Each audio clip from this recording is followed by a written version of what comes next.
আমরা target point স্কুলের পক্ষ থেকে এরকম একটা অনুষ্ঠান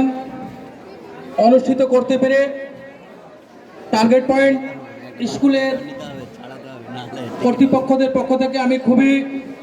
গর্বিত এবং আনন্দিত যে টার্গেট পয়েন্ট স্কুল যে আশা যে স্বপ্ন নিয়ে এই টার্গেট পয়েন্ট স্কুল প্রতিষ্ঠিত হয়েছে তা আল্লাহ পাকের রহমতে ধীরে ধীরে সেটা আমরা পেতে চলেছি। আগামীতে আরো টার্গেট পয়েন্ট এই স্কুল অগ্রগতির পথে এগিয়ে যাবে এই আশা আমি রাখছি এবং আমার যে এই ছাত্র ছাত্রীরা আজকে যে সফলতা অর্জন করেছে তারা আরো বড় হোক,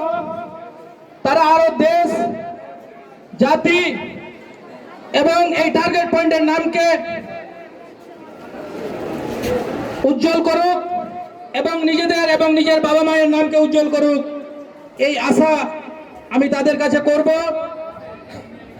এবং তারা যাতে একজন সৎ নিষ্ঠ নাগরিক হয়ে উঠতে পারে, দেশের জন্য কিছু করতে পারে, সমাজের জন্য কিছু করতে পারে, খেটে খাওয়া গরিব মেহনতি মানুষের জন্য কিছু করতে পারে, এটা তাদের কাছে আমি আবেদন করব যাতে তারা একজন সৎ নিষ্ঠ সুচিকিৎসক হয়ে উঠে এই আহ্বান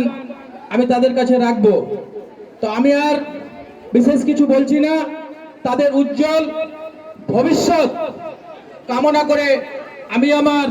সংক্ষিপ্ত বক্তব্য শেষ করছি। অসংখ্য ধন্যবাদ সুলতান শেখ মহাশয়কে।